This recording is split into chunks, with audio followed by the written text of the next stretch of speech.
Утро во гостин во Македонија на Аутро, директорот на Комисијата за односи со верските заедници и религиозни групи, господин Даријан Сотировски, ке разговараме за повеќе актуелни теми поврзани со пристапувањето во канонско единство на Македонската православна црква, Охридска архиепископија со Вселенската патријаршија. Даријан, добро утро и добро ни дојде во Македонија на Аутро. Добро најде. Добро утро. Почнуваме со првото прашање, како ја оценувате веста која што пред неколку дена пристигна од Цариград?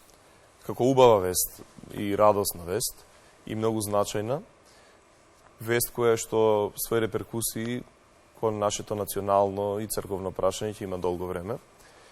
Така да после 55 години една изолација на Македонската православна црква, не по нејзина вина, доаѓа, би рекол, еден облик на правда за црквата и ова влегување повторно во семејството на канонското единство, на семејството на православни цркви, многу ќе значи и еден огромен исчекор кон конечното решавање на македонското црковно прашање.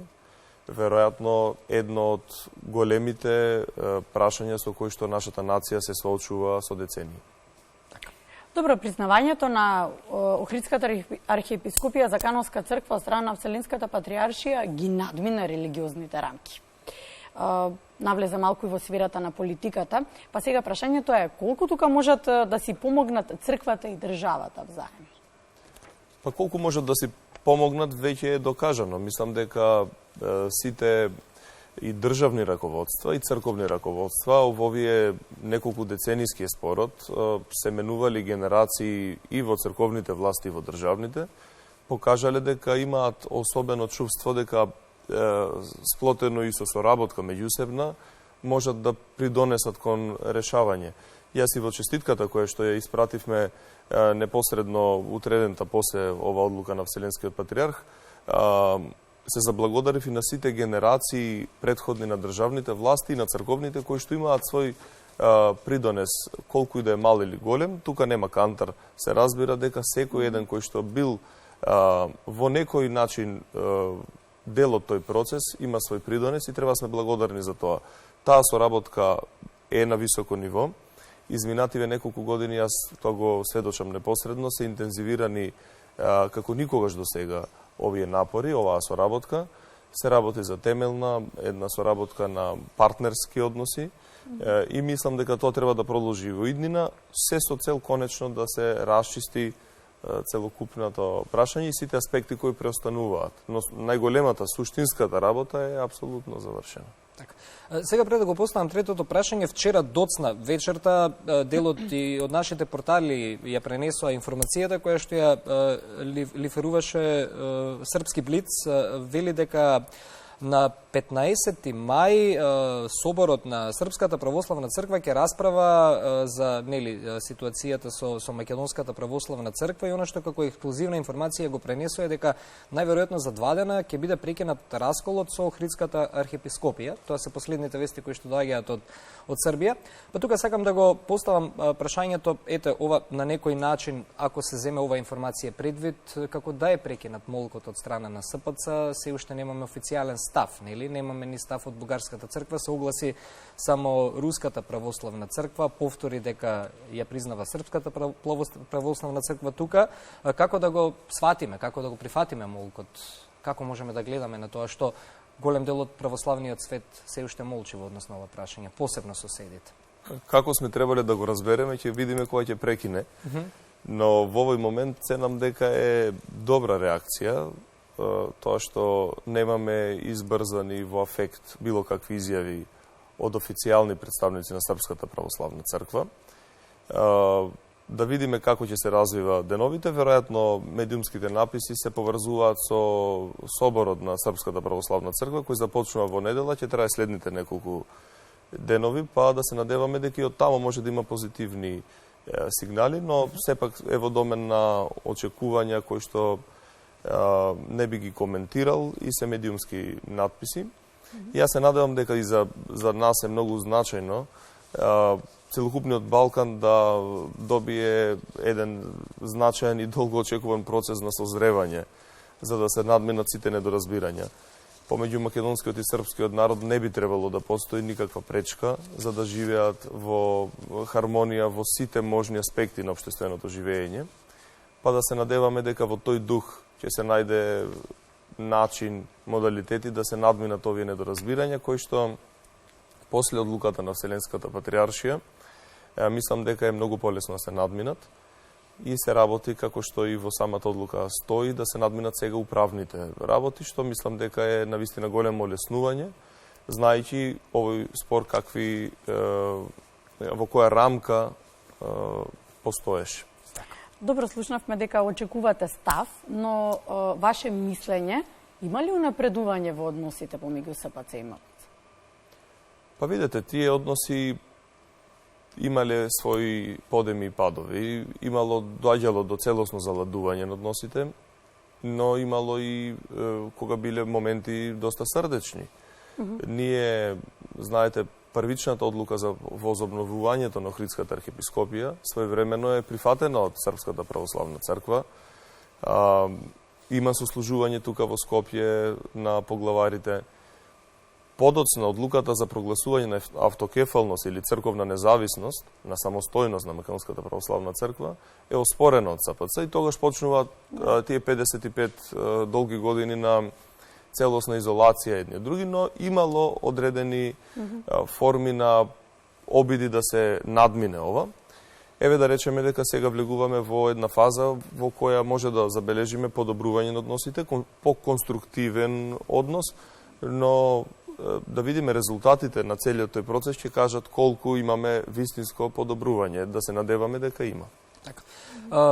И оценка околу реакцијата на МПЦО после настанот, кој што се случи, како оценуваш? Па сега видите, Македонската православна црква не се само клириците или така, црковните великодостојници, свештенството, тоа и верниот народ. Така да кога збориме за реакција на МПЦ, јас би кажал дека реакцијата е гледам кај сите верници, но и кај свештенослужителите и таа апсолутно вест на се прифаќа со голема доза на радост и тоа е нормално, затоа што кога МПЦ трпеше неправда, никогаш не нанесе неправда, па кога ви доаѓа една правичност после долго време, нормално е да се радувате. Иако имам и една перцепција дека како народ и сме подзаборавиле да се радуваме, па така да беше убаво и да се подсетиме како тоа изгледа.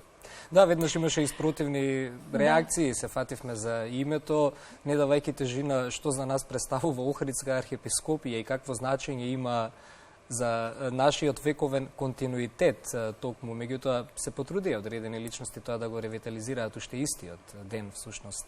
Дека добро, не треба да се радуваме поради тоа. Зборуваме за вековно постоење на македонскиот народ, од друга страна се фативме за името Охридска архиепископија. Мислам тоа да го гледа некој од страна, можеби ќе му дојде малку смешно, вака новинарски кажано. Сите што добро, видете, луѓето имаат право да поставуваат прашања, да си поставуваат дилеми, дури да ги бунат одредени работи. Јасно е дека оваа материја не е во детали позната на целокупната јавност. Сите цркви кои што се признаени под нивното еклесиолошко или црковно име, името на старата црковна катедра, и кога ги споредуваме старите црковни катедри во еден поширок регион тука, мене особено и како личност, а и сите нас како народ, треба да ни импонира што нашата катедра е Охридската архиепископија, црква со милениумско постоење. Ние во 2018 во Охрид имавме еден феноменален настан, прославувавме 1000 години Охридска архиепископија и мислам дека тогаш бевме сите горди што сме тамо.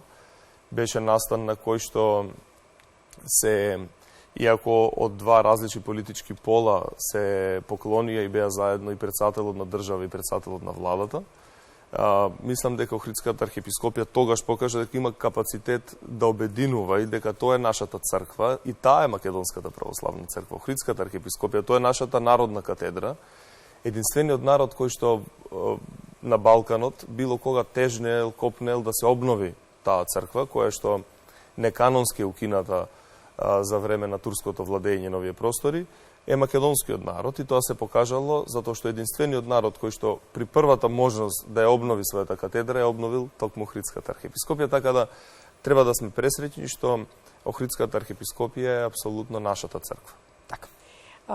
Државата и црквата не секогаш се одвоени, дури и кога се одвоени. И сега може да забележиме дека Руската православна црква има големо влијание врз политиките на Русија. Да, но јас не би ги коментирал нивните односи, нека си ги коментираат тие што таму живеат и има импликации врз нивното секојдневно живење. И јас ценам дека ние како народ, како држава, како црква треба да градиме пријателства со сите. Треба да сме свесни дека добрите односи со било кого може само да ни бидат од помош, но од друга страна мора да сме свесни од каде ни доаѓа цело време помошта. Така да во тој дух да продолжиме да си ги градиме и понатамо односите, се во интерес на нашата национална приказна. Така. Ова прашање го поставивме во контекст на тоа дека се унапредени преговорите со СПЦ, тоа го кажуваат нели и нашите владици, додека СПЦ се уште нели не излезе со официјален став. Руската црква чинам уште истиот ден излезе со соопштение, ете, можеби разочара делот македонскиот православен народ со тоа што го кажа, но кажавме нели ќе ги очекуваме разврските, ќе видиме што ќе ни донесе следниот период. Да се вратиме повторно, иако во делот одговорите, слушајќи ги внимателно кажано, ете да резимираме, ќе подсетам и ќе те цитирам во една изјава, велиш практично сега останува да се разговара за помали прашања, бидејќи суштината е веќе постигната. Па ете и како директор на комисијата, каков развој очекуваш или на настаните во следниот период, или можеби да очекуваме, ајде вака да го формулирам прашањето, побрзо случување на настаните за конечно решавање на статусот на МПЦ-О? И изминативе неколку години често давав одговори на ваков тип на прашања. И јас ценам дека не треба очекувањата никогаш да ги креваме превисоко. Треба со воздржаност да ги следиме настаните, но апсолутно тука има доволно причини да се верува дека развојот на настаните нема да оди споро и дека може во следниве денови, месеци, во следниот период да очекуваме и понатамошен позитивен развој на настаните и да се надеваме дека тоа ќе се случи. Јас сум апсолутен оптимист по тие прашања. Така. Добро, колку во се во ова ни помогна стратешката определба на државата и јасната слика во која насока се движиме, каде сакаме да одиме и каде се гледаме себе? Па сигурно дека ни помогна. Помогна и отвореноста и на црквата да соработува, да разговара со сите. Помогна отвореноста на државата исто така да отвори едно ново поглавје во односите со светот, со регионот. Кога сте во изолација, а ние сме били како држава и како црква во изолација не по наша вина, вие почувате да се затварате во себе и потенцијалите за позитивно решавање на било кој спор или отворено прашање практично секојдневно исчезнуваат. Имате се помалку можности да ги надминете постоечките проблеми. Надминувањето на дел од нив отвараше нови можности, нови потенцијали за нови патишта по кои што може да ги решаваме овие прашања. Сигурно дека општествените односи кои што се воспоставени, релациите, дури и оние горки прашања придонесуваат да имаме нови некои излезни решенија, па да се надеваме да станеме народ со едно историско памтење, дека правдата не доаѓа само денес, туку доаѓа секој ден помалку, па може би на крајот на оваа одсечка временска или на оваа линија поточно, без почеток и крај, ќе има и целосна правда за сите прашања. Би сакал при крајот разговорот да ја споменеме и средбата, бевте и присутен. Не знам точно која година беше кога беше официјалната средба со Вселенскиот неколку средби имало, 2020 првата беше 2020, најзначајната средба. Така. Имавте таму и формални и неформални состаноци, се наговестуваше ли тогаш дека нешто вакво ќе се случи? Ние имавме средба со Вселенскиот патриарх, со претседателот на владата, долг работен состанок како представници на државата. Црквата си имала своји исто така средби, состаноци, посети.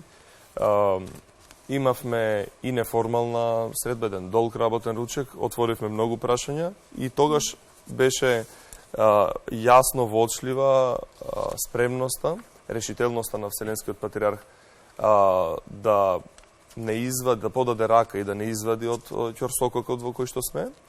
Беше навистина пријатно да се биде во негово друштво и ова што сега се случува е потврда на сите наши впечатоци што тогаш ги имавме. Јас изминативе години имав средби со високи верски представници и поглавари на други цркви во регионот. Видов дека созрева свесноста дека конечно треба да се стави крај на небулозата и да се помогне македонската црква да добие еднаков третман како и сите други. Да. Тука го завршуваме разговорот. Благодариме. Чинам дека дадовме одговор на голем дел од овие актуелни прашања, иако темава не од вчера, нели еве веќе неколку дена како ја разговараме и анализираме, но сепак останува актуелна и во следниот период, бидејќи навистина е од големо значење пред се за македонскиот православен народ. Даријан, благодарам за гостувањето. Благодарам за поканата и за можноста што ја оставате на гледачите на македонската телевизија да се запознаат дополнително со оваа тематика. Се гледаме и во следен период и оваа тема ќе биде актуелна. Дај Боже да биде. Благодариме.